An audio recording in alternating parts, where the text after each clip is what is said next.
Um, so I think for certain therapeutic applications, I think we might need to get up into the higher ranges. But for people looking just to enhance their metabolic health, performance, and for me, I just mostly use it for mental energy, clarity, keeping energy levels high when glucose and insulin are low. You can kind of hack that system if you want to use that term with exogenous ketones, and I think they become an important tool for that. And we study different disease models and definitely see some pretty profound, therapeutic applications of these molecules, mostly from the neuroscience resilience, but also from the anti-inflammatory effects, looking at epigenetic effects. And then we also study cancer. We see some interesting anti-cancer effects of ketones too.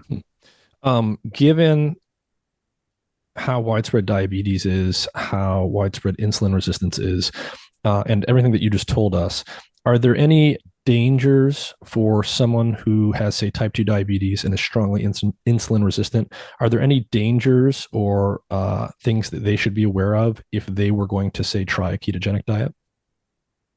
Well, I'm a strong advocate for doing blood work. I do it quarterly, maybe a little bit over the top, but uh, I think it's important to get like your basic comprehensive metabolic panel, CBC, CMP, blood pressure. So actually, of all the different diets, I've kind of took a deep dive on blood pressure. Low carb diets and ketogenic diets have a much greater blood pressure lowering effect Mhm. than, for example, like a calorie restricted high carb diet. So that actually could mean, and I've had people email me about this. If someone doesn't change their blood pressure medication and they go on a ketogenic diet, they can have, get dizzy. They could be Uh, have low so blood pressure. I see. So Orthostatic hypotension is very common. okay, so if they're on meds that lower blood pressure and they go on a ketogenic diet, that also lowers blood pressure, so you can lower it too much.